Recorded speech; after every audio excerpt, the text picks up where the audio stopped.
welcome to the first episode of the year of Linking the Blocks, the podcast series of ChainsAtlas. I'm Jan, one of the founders of ChainsAtlas, and I have the pleasure today to be here with another founder.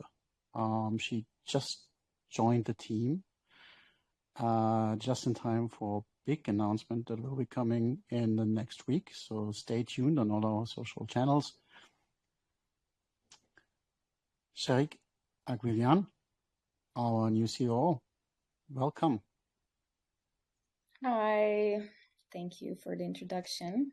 It's kind of really nice to be as a guest on our own podcast. So thanks for having me. Yeah, you put a lot of work into making this happen along with our marketing lead. So you more than deserve to be here. And I think everybody deserves to get a little glance and to a really, really amazing addition to our management team. So Thank you're you. more than welcome. Thank you. So it's been, I think, 2-3 months since you joined in the capacity of COO, that you officially are becoming a co-founder. That's even more recent, but you've been with the company as young and nascent as it was for a much longer time. And I personally know you since 21. You just corrected me recently. I thought it was 20, but my brain isn't what it used to be, apparently. So maybe you can tell us a little bit about how you got to this point. Yeah, it's been about a year and a half since I joined the team at a different capacity. Initially, we wanted to mostly be focusing on the design aspect of things because my background is in digital product design. And I have my own design studio, which I've been running for about, at this point, I think, 7 years, something like that. And my career extends to something like 15 years in the industry. So yeah, I joined when I saw that there's a need to start improving ChainsAtlas's general branding, image, and marketing needed work, etc. Of course, I'm not a marketing specialist. That's why we have our amazing Sumte. Sorry, I said used to suck at that big time. So that was I'm sorry for interrupting. No, that's why we have our amazing Sumte. She's the marketing lead, and she's finally somebody as well as taking charge of that and taking the huge responsibility off of our shoulders. But the idea was to work on that, and slowly, me being me, I always stick my nose where it doesn't belong. It's a trait of mine. Sometimes I'm proud of it, sometimes I'm not. Sometimes it backfires, but I started realizing there are other challenges and slowly started getting more involved in different things. Also, the experience I had in Cambodia working with you closely with our startups and running the accelerator program helped a lot in terms of learning quite a lot of things that I also realized, yeah, this is something we really need to implement, and this is something we really need to work on. We're growing as a team and so on. And that's basically one thing led to the other. And we came to the realization that I would probably be a good fit as a COO. And I do have entrepreneurship to a certain extent, and it's a very, very small scale. I call it a tiny business or minuscule business, what I have in terms of the design studio, but nonetheless, it is a business, and it helped me learn quite a lot. So it was quite beneficial to, in terms of experience, to also see where we have the need for improvements and so on at ChainsAtlas. And of course, yeah, we're here now. As you said, I'm joining both as a COO and a co-founder, which is very exciting. I really love our somewhat crazy dynamic. And I love that our team is growing. I'm very excited about what we are about to announce in 2 weeks, even though we are not yet talking about it to the public. Like, we're not announcing it publicly. I'm truly excited, and I cannot keep it inside. I'm here in Riyadh. I just arrived yesterday. We're participating the hackathon, and I'm talking to people, interacting, and every time somebody says something, it's solution, I'm like, oh, we can help you, but we need to wait a little bit to tell you what we're doing. So yeah, that's my excitement right now about all of this. Yeah, it's exciting times for sure. Also, like, we had a pretty steep growth of the team over the last few months, and at pretty much the same time you joined, probably connected in certain ways, which is great. And it's been challenging, but it's also been very rewarding. I totally agree. And yes, we're still figuring out our dynamic internally in the founding team and the whole team, but that's exciting as well, because every team is Absolutely. different. And what we do now will shape the future. What hopefully will be a great future for ChainsAtlas. And yes, Absolutely. what we will announce soon will be really, really exciting. Please, guys, stay on the ball. Follow us. There are really, really cool things coming up. Our CTO is doing a lot of magic Burning right the now. midnight oil. Burning the midnight Yes, oil. very much so. And his team. And but he's very excited, as we all are. And I would love to have him on one of these days on the podcast as well, once he's a little bit more free to do so.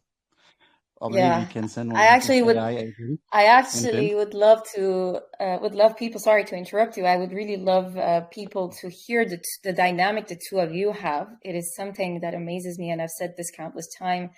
For those who don't know Jan and Ayub, it's probably quite interesting in the sense that I've never seen two people working very closely with each other have that kind of dynamic in terms of it feels like they kind of finish each other's thoughts or add on top of it another layer, which is like almost always in sync. Obviously not like always, but it's so amazing to watch you guys talk and make decisions together. So I really want other people to also have the opportunity to listen to you guys. Sorry for the interruption. Just wanted to add that.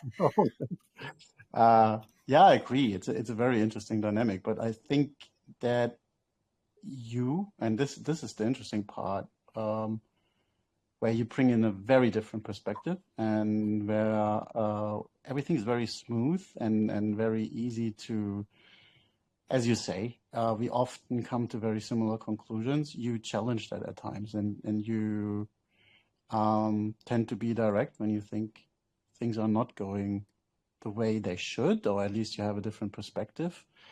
And I think that brings in exactly what we needed to make the next step. So I think don't underestimate the value you bring on that end, even though sometimes it's ending in a little bit of a debate, but debates are good because they push you further, and you're forced to take a different perspective into account. Absolutely. Thank you. So you already touched on this. My ghostwriter here wants me to talk about your perspective on the blockchain industry. Yet I know that blockchain is not really your background. So you started entering that industry basically once at the point you started working with us, which I personally really like, especially as you fulfill an operations role. It's not necessarily needed to be hyper knowledgeable about the industry. Obviously, you're a very fast learner, so you gain that knowledge quickly.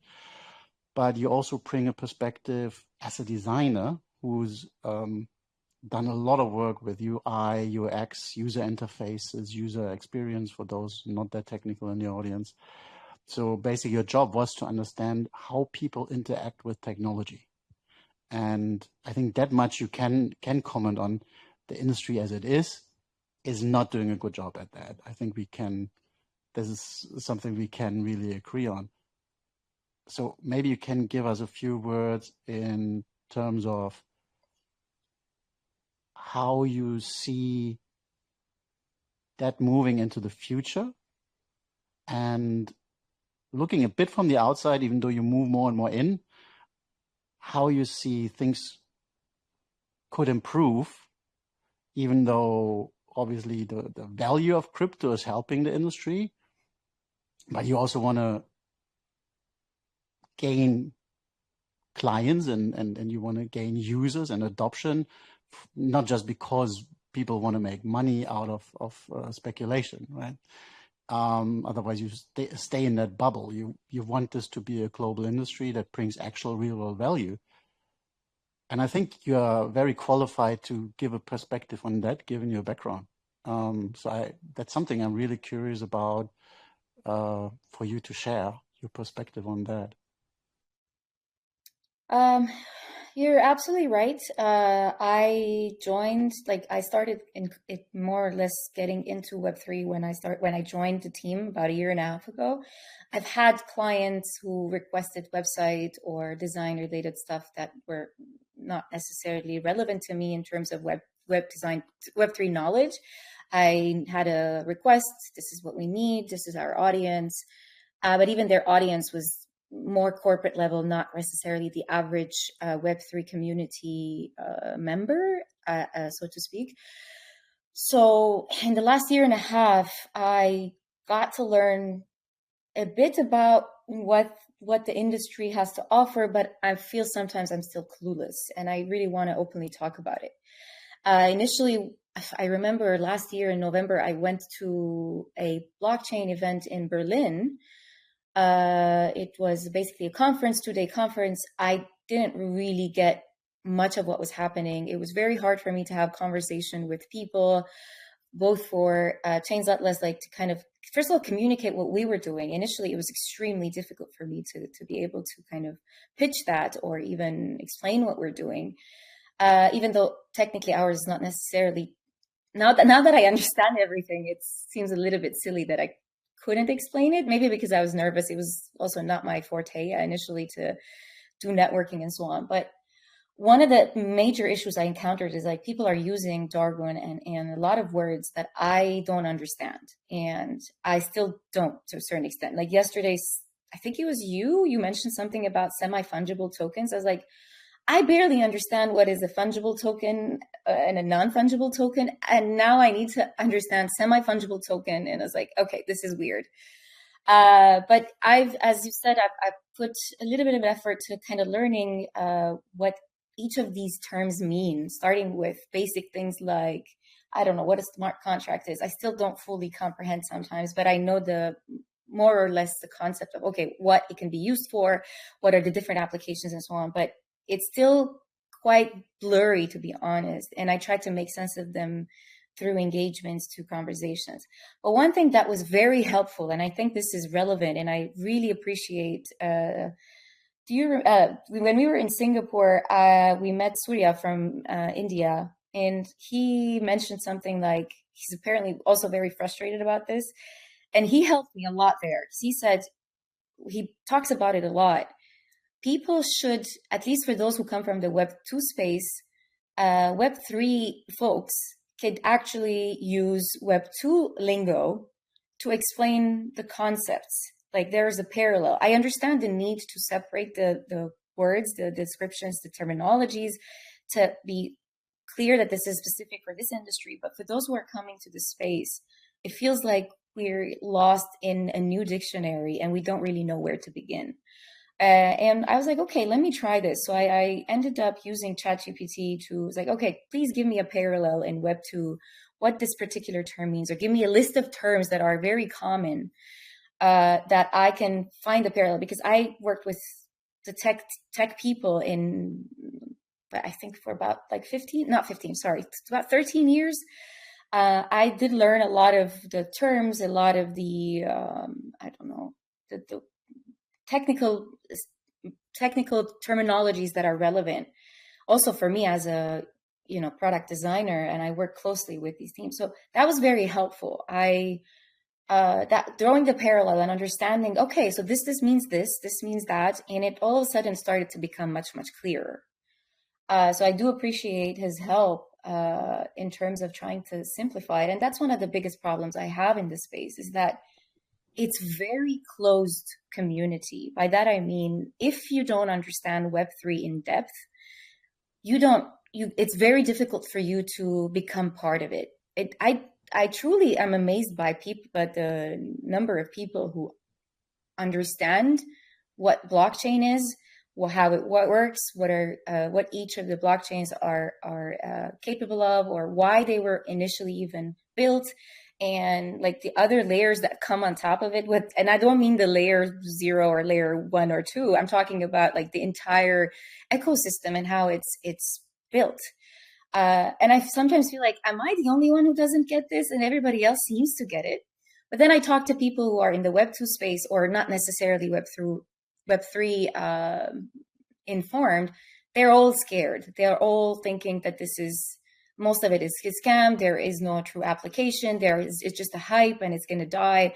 And these are conversations I get into, and I try to understand why, or try to get the psychology behind it, to be honest, why people are so terrified of the Web3 space, or they're not necessarily terrified, maybe that's the wrong word, but they're, is there another word for it? More like they're kind of pushing it away. Like, I don't want to deal with this. I don't want to learn about it. Yeah. It doesn't seem... It's getting ignored. It's ignored. Like, I mean, yeah, it's what humans like to do if they don't comprehend something, and it's not really in their nose and so relevant that you can't ignore it. I mean, you're just pushing it away. Yeah. Fair. Yeah, I mean, that's actually a very good summary of what I was trying to say. So that's been in my interaction in that sense. And I still feel like when there's a tech related conversation happening within the team, of course, I feel like I don't understand most of it, but I'm very curious, because ultimately I do want to understand. It is not necessarily 100%. Can I test it? Yeah. You do ask the right question. I also... Even though sometimes I do have the right question to have to explain, but that's actually good, because it also helps when you have to talk. Yeah, but I feel like I sometimes feel like I try to articulate what's confusing me, or what question I have, and then I feel like it either doesn't make sense to the people I'm asking it to, or I don't know. So that becomes really difficult. That's the thing. Like, you guys, it feels like you guys are on a different frequency. And I am on another one. And there's sometimes, at least on my part, I feel like this disconnect where, how can I get on that frequency? I would really love to be there, because then we can speak the same language, at least not speak the same language, at least understand the same language, right? Because I agree with you, diversity and different opinions and challenging each other is extremely important. Otherwise, we won't ever grow. We'll be stuck in our own ways. And I love saying stupid things out loud sometimes, because then somebody tells me, hey, that's like, that doesn't make sense. You need to, like, there are these thoughts you need to take into consideration, and so on and so forth. And it helps me think about it differently. It doesn't always make me want to change my mind, but then it opens up, okay, critical thinking, right? I want to think, I'm able to, okay, take this into consideration the next time when I say something. But in this context, it's more like, if I'm not in tune with what you're explaining, if I'm not getting it fully, I feel there is a disconnect. And that's, again, comes down to Web3 being a very interesting but very complex space in general, from community side to the tech side to all of everything that's happening. And for somebody who's outside of it fully, it's really challenging. And to be honest, it's not inviting. I feel, as you said, if it's not essential, I think that's what kind of it came down to, right? If it's not essential to your day-to-day activity, you would just push it away and not really put the effort to learning, because it's like, oh, I don't want to know what this is because it's not relevant to me. And that's one of the other problems which we can get into that I keep hearing as well, that, there aren't real world applications as of, I don't know, a while ago at least. I think it's getting better now. People are starting to find more and more interesting solutions that are built around on the blockchain, but is relevant to the average consumer or user, which is a very interesting topic as well. Yeah, I think that there are different aspects to this actually. It's a very close community, and why is that? That's a good question, and you'd be surprised how many people. It's a complex technology, and it is very faceted. There are many aspects of it. I mean, we talked that in our marketing material a lot, especially the last 6 months or so. There are so many blockchains out there. 200 plus that are listed officially, and like only smart contract platforms. What that means, I'm not going to go into detail. For those that don't know, please forgive me. It's a form of blockchain, but there are a lot more out there, and it feels like daily there's a new release of one, and they're technically sometimes quite different, even though the basic principles are the same. But those are quite academic and mathematical, and it's a surprisingly high number of people in the field that use that lingo but really don't understand what it means in a technical sense, in a deeper sense. That's true for most industries, to be fair, but I think it's especially true here, as it's such a close-knit kind of community. I find, as you say, it's sometimes not easy to get into it, and people that are in sometimes don't like to admit they don't understand things, because it feels like everybody knows, and that's a good observation. Not a very inclusive. Yeah, it's not a very inclusive environment. I completely agree, and I mean, we're not going to change that on our own by tomorrow, but it's something that has to change, in my opinion. Otherwise, it's going to be stuck where it is. I was so ashamed to even. I was so ashamed to even admit that I didn't understand certain concepts, because, as you said, it's like everybody pretends or shows or like gives the assumption that they are fully in understanding of everything that blockchain has to offer. Yeah, that's something I found very interesting. I'm not that new to it either. I started maybe around 21 to be a bit more interested and really full in with developing the first iterations of what now is ChainsAtlas and the first white paper. That was 22. So that's now 3 years ago. It's not like I'm in this for 10 years like some people are, but I was really intrigued by understanding the inner workings of it, maybe more so than many, but I still don't understand everything for sure. Like, there are always things, and that's true, I think, for every field, and it's a general thing. I think a big part of this is that initially this was very academia driven and very theoretical. Give me a moment, please. Sorry, that was anomaly ringing on the door. It's all right.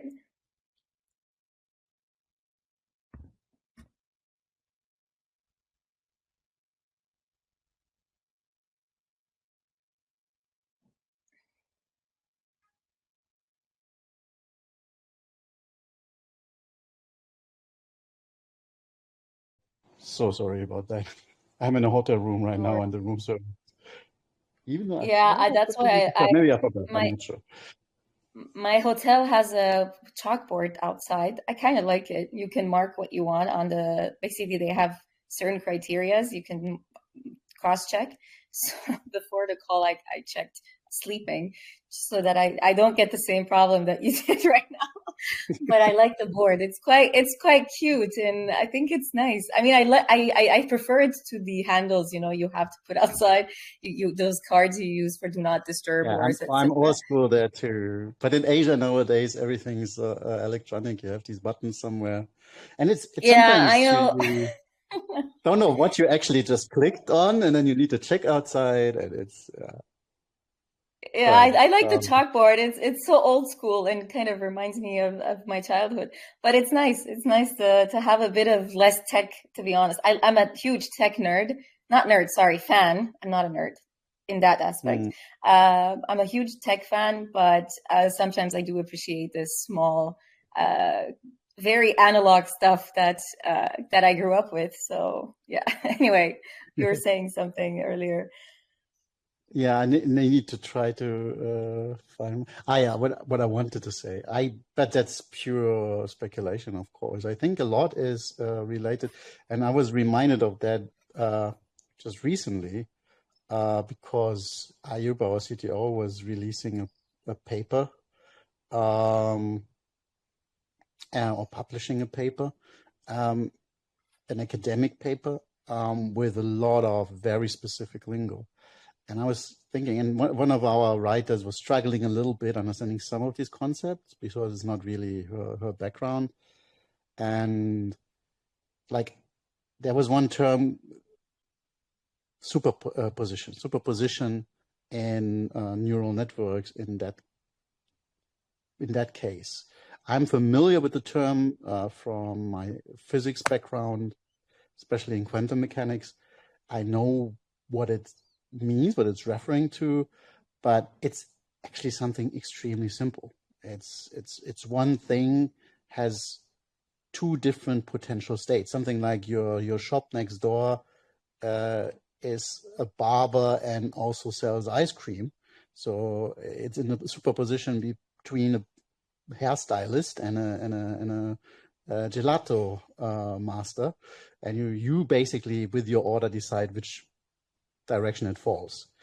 But something similar is I feel has creeped into this industry, that people like to use very specific lingo where it's not always needed. But again, this probably goes down a very, very long tangent and a rabbit hole. Yeah. I'm not sure we have the time for. But yeah, we can complain about it for hours, I think, and because there's a lot to be said probably. about that. But I agree. I mean, something to definitely go back to, and I really appreciate that you're still involved also on our design side to a degree, because there is a big announcement coming up. I know I'm getting back to that all the time, but I'm really excited about it. And you And we're should. making sure that the front end aspect of this is usable for the average user. It won't be perfect, nothing is. And you guys, please give us feedback once it's out there, which will be soon. But I really appreciate that you're still involved in this and basically have this double role of COO, but also still do some of the design work and UI UX work, because it will be hard to completely replace you there. And especially because I think you do a really good job in making it inclusive, all the things we just discussed, trying to be invited to people outside of the field, Yeah. outside of the industry. So Yeah, I think but I also know it's a lot of work yeah. on top of your little design agency. Yeah, my minuscule design business. Yes. I think I'm always happy calling it that. That's why it's never getting bigger than what it is. But I also, my focus is right now mostly on ChainsAtlas, because one of the most important things that we also meant when we were mentoring the startups, we were talking about how important it is to be focused on one thing and basically put the effort, all the energy on that. It's hard because it's a startup. Ultimately, we will have to take care of ourselves as well. But yes, in terms of me coming from a completely different world than Web3, I know you guys have the experience, you and Ayub at least, you guys have the experience in both industries, and I don't. So the perspective that I bring is like, okay, let's make this usable, right? Because a lot of times when you've taught me this actually, when we're kind of in a tunnel vision, right? Like we have a very clear idea of what it is that we're doing, but it doesn't necessarily mean it's clear for everybody else. And even explaining those ideas or concepts to others who are not in the field becomes extremely difficult. So I didn't really understand what you meant by it when we were discussing this last year. I was quite stubbornly arguing with you that no, I need to know more in order to be able to explain this. I mean, to a certain extent, yes, of course, I do need to learn a little bit more, but I don't need to be an industry expert to be able to explain what we're doing. And I did learn that's true. I think that perspective that I bring into basically doing the product design now, that's what we're focusing on. That's extremely important. It's actually very good that I'm not coming from the Web3 space. Otherwise, we'll be stuck in the same limbo that we just talked about. There's also another challenge, though, that I really need your help and probably our community managers' help here, if I'm being honest, because ultimately we want the Web3 community, of course, to be very active and engaging, and we need them. I need help taking them into consideration as well, and as much as possible, including people from all areas, right? Not specific to Web3 communities. So that is a challenge that we're going to have to find out how we're going to solve. But I'm confident with all of the diverse minds and backgrounds is going to be the answer to that, like figuring out, fine-tuning it with feedback, with rapid prototyping, with all of the necessary steps. I'm confident we'll figure it out. So it brings me to the next point. How do we grow this thing? How do you see scaling from where we are right now? Not technically, obviously. I mean, I hope not. Yeah, no. I won't be able to do that. It would be a waste of your talents. No. And I don't take it as an offense, but we have very qualified people there. I'm so glad we have that qualified people, because otherwise I'd be useless in that sense. And you would never speak as fast as I do, anyways. So you don't challenge me. I can. I used to. Okay, I take it back. I take it back. I used to. I promise you. I spoke so fast that I actually had to train myself for a long time to speak slowly and be more clear and be more articulate, let's say, better. And it worked. It works. Yeah. There are people I follow who have a tendency to speak very clearly, and they're careful with their words. They think before they speak, which has helped me a lot as well. And like putting words back to back and trying to, yeah, right. So boring. But then at least people get what I'm saying, which is ultimately the goal. But yeah, I had to train. I had to put a lot of effort into that. It didn't come naturally to me, to be honest. So yeah. Maybe you can tell us a little bit more about your personal background and how you got to this point. Not only like getting into the blockchain industry, but generally your journey in. That's a complicated one. Yeah, I know. I actually. It's tiny bit a sensitive one, to be honest, because there's a lot of vulnerability there. But I feel today the mindset of people has changed in terms of not being so ashamed of their, let's say, challenges they faced. Because there was a time we couldn't talk about these things, right? Everything should be, we always needed to show this perfect image. But yesterday I shared that with the people I met at the hackathon, and the topic is education and digital identity, and incorporating that in blockchain, gamifying, etc., etc. And one of the most sensitive topics for me is education. I had a very, very bad educational experience when I was growing up in high school, and then before that in preschool, and then high school, and I dropped out of college. So if I look at my background and I look at my past, my life, I could say life not is the right word, but career and growth started at 21. It sounds, I mean, when I think about it, it freaks me out even to say it out loud. But I was basically struggling a lot before that, and I never found the right fit. It was very confusing. I also disappointed my family, relatives, close people quite a lot. But I found my way. I think I was around 21 or so.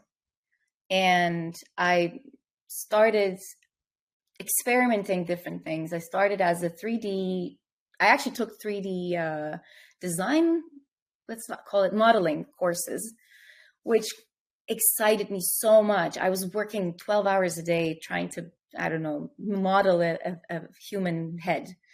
I know I remember something very silly I did at the time, but anyway, that's another part. That's for another time.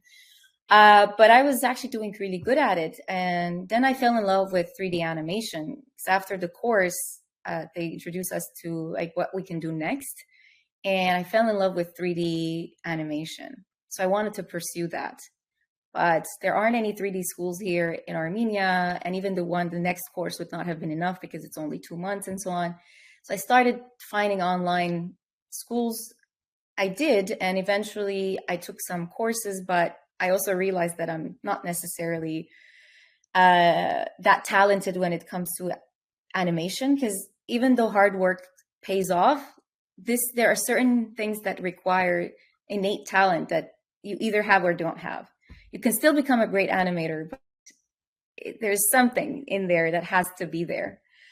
I moved on to photography while I was still trying to pursue animation. Then I got invited to become a junior graphic designer at an acquaintance's marketing agency. And I didn't have a lot of design experience before, although I grew up with computers. That's something I'm quite proud of. And I had the exposure to all the tools necessary in order to do graphic design work. And my dad was a graphic designer. My brother was a graphic designer. So you know where I'm going with this? So I ended up working there, and it turned into my career. I worked there for 2 years. It was only a 2-month job, turned into 2 years. Then I fell in love with web design. I was like, oh, that's more my forte than graphic design. And I started building websites, which then became more and more complicated, and I needed more experience. So I started doing other things that were related to UI, UX, which were technically new concepts at the time, where people were still trying to understand the differences in how they're separate. They're not necessarily one person job, and so on and so forth. I then founded I also joined as a co-founder afterwards, a startup medical tourism in Armenia with one of my friends. 3 years of that, then I decided that I need to focus on design. Especially during COVID, things got really difficult with the tourism industry and so on. So my focus stayed on growing my freelance, let's say, activities into a bit of a tiny bit bigger endeavor. And that's how I met you as well. We were working together a couple of years ago on your other startup from a couple of years ago. And yeah, now we're here. There are so many details in between that I can get into and talk about forever, but we don't have that much time left. In a nutshell, I've tried quite a lot of different things. And I didn't mention, I kind of mentioned it, spoke about it a little bit, but I also ran with you and your co-founder. We were running a startup accelerator program in Cambodia for 4 months, which was a very different and very interesting experience. So Like if I look back, there are so many things I tried from, I don't know, I was always doing freelance work. So there was always that kind of ownership mindset that I had. Like I have to, I always took ownership. I always took initiative. And I also said I stick my nose where it doesn't belong sometimes. And I give my opinion to people who probably don't want to hear it.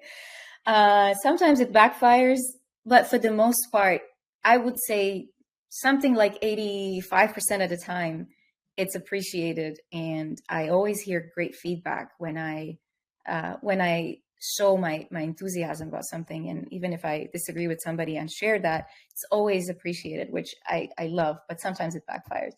Nevertheless, so yeah, I tried all sorts of different things. And I think I'm one of those people who cannot do only one thing and be really, really good at it.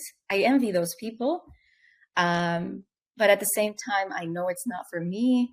I always have to try new things. By that, I mean, take on new challenges, right? I don't mean changing my career all the time. It's more about growth. It's more about finding new ways to improve myself as a individual, as a person, and also improve my skills in my career and find ways to get at the top with whatever, I don't know, whatever challenges it brings on the way. So that's kind of in a nutshell, in a couple of minutes, I can explain or walk you through my journey of where I started, how late I started. And this is why it's also sometimes very emotional for me when people talk about their kids and they say, "Oh, we have to push them hard. They're not doing anything. They're struggling at school and so on." My answer is always, people are different, and pushing them that hard is really not the answer. It depends on the person. Sometimes people, yes, they need to be pushed, but it doesn't mean that they're going to fail in life if they failed in school. It's a very sensitive topic, and I think we probably need another podcast for that, probably a different podcast, completely meant for education.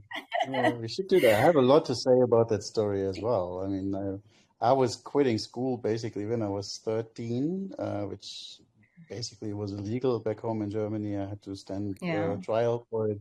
A long story. Got out of it without any scars, and then got my graduation, quite solid one, outside of school.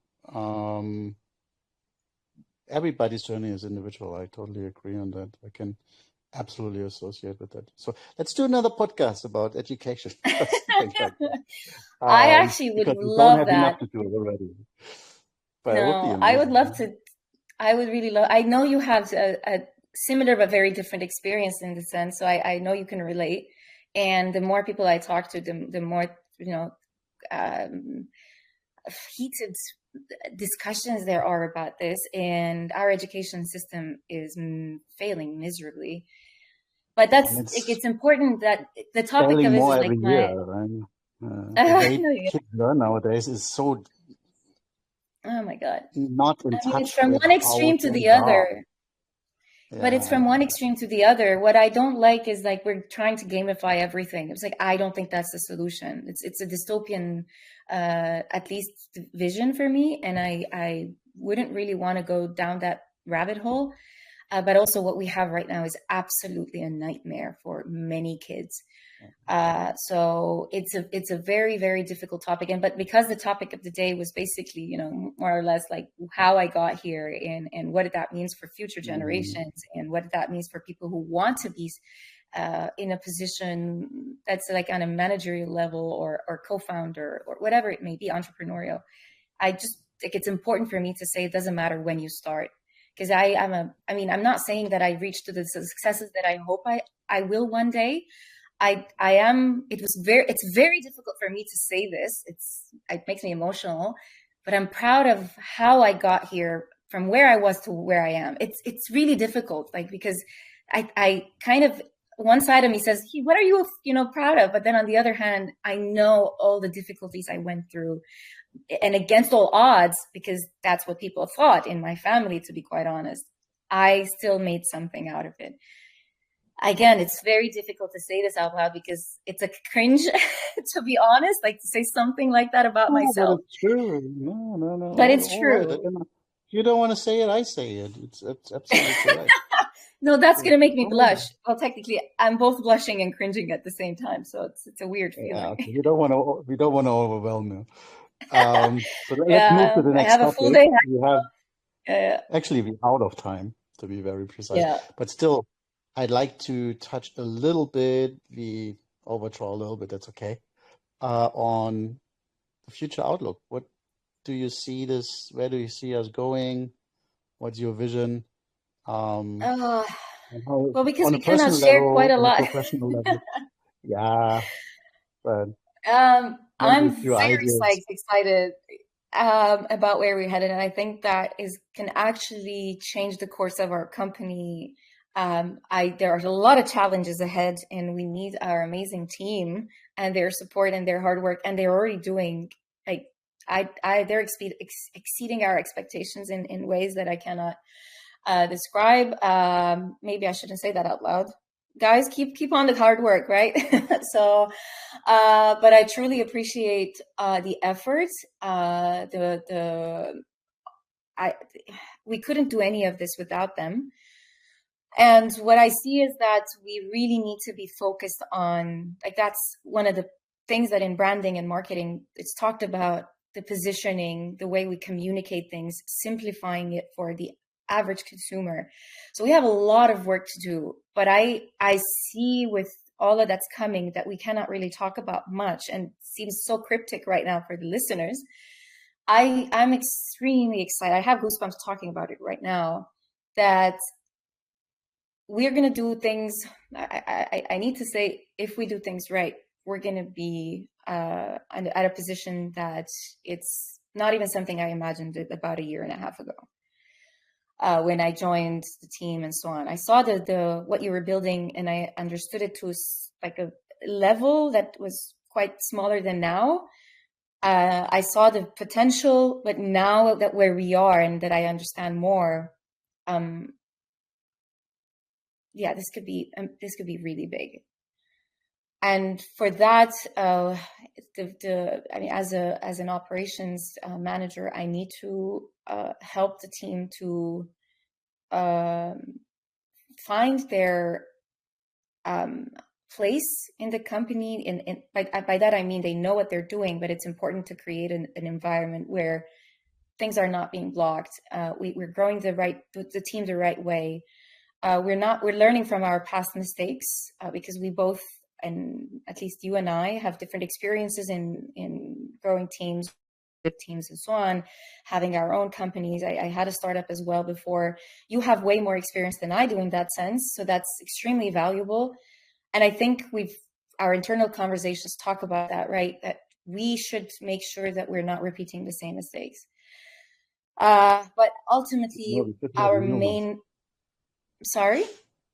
We should make new ones so we can learn from them. But yeah. Well, believe me, we're making those mistakes every day. Yeah, But you're doing a good part job of on life. that, at least. Yeah, yeah, absolutely. But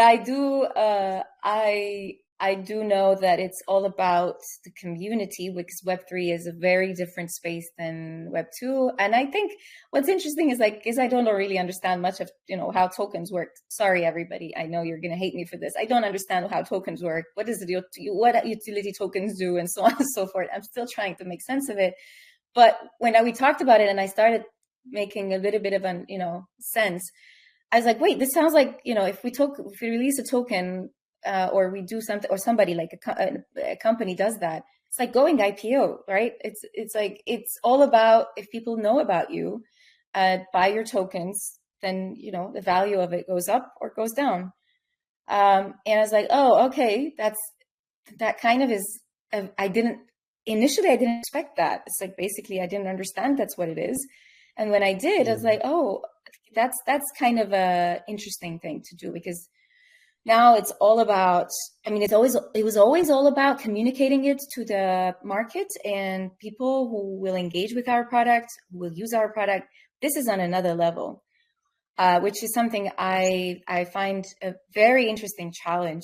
as generally, like in terms of all of these blockchain companies doing, they're building everything around community, which is also, like, I understand, is the whole concept of Web3, right? Everything is decentralized. Everything is about the people and what they want and how they see the direction of something. It's all about that. And it's a fascinating place to be as someone who's not necessarily part of it. So those are the challenges. And I think for me, at least, my team is probably more equipped than I am in that sense, because we are also focused on including people who, we touched upon this already, and I'm just repeating myself, including the right people with the background in both spaces, Web 2, Web 3, is absolutely crucial. And just focusing on Web 3 alone is not the right solution for it. If we want to if we want to open up the space for those who are not part of it yet. Yeah, absolutely. I mean, the interesting thing is when it comes to utility token, I mean, it's not just that what you just described. It's just that value is much more closely associated with use of the token. And it's I'm starting to make sense of those things. Yeah. So otherwise, it would just be a security like on the stock exchange, which it definitely isn't. It has actual use to it, and you need it to. No, I know. It protects the blockchain. It has to be used, and it has a absolute function in the system, and that's its main purpose. But yeah, it's closely related. That usage is closely related also to price, sure. Which is out of our control, obviously. So it's also not, the price is not directly related to company performance like a stock would be. So that's the difference to classic security. I mean, I into the details because, again, like very different beast. It's hard for me. Those are parallels that are definitely. I mean, one of the things is, like, one of the challenges of terrible education is sometimes I understand concepts, but it takes me a little bit longer to be able to articulate them, because growing up, I had to learn things by heart, and that doesn't help you kind of understand and comprehend the information or retain the information you just supposedly gain. So that's why, bear with me. I'm doing my best in terms of learning all these concepts, and also being able to articulate them. I don't know if that's the right way of saying it, but talking about them, it's taking a little bit longer than I hoped. But it's slowly but surely getting there. With these words, we are already 7 minutes over time. I could go on for a lot longer. Let's try to keep the time frame halfway. And I'm sure people also have very important things to do, so we don't want to keep you guys much longer, but we will do this again. So far, all the guests here, I would love to go on a second run. And I'm pretty sure we will do exactly that with most of them. Because there are so many extreme, and this is a positive thing about this field and the industry. There's so many extremely interesting individuals that you engage with on a daily basis. And I mean, I've worked long enough in corporate. It's not the same. The level of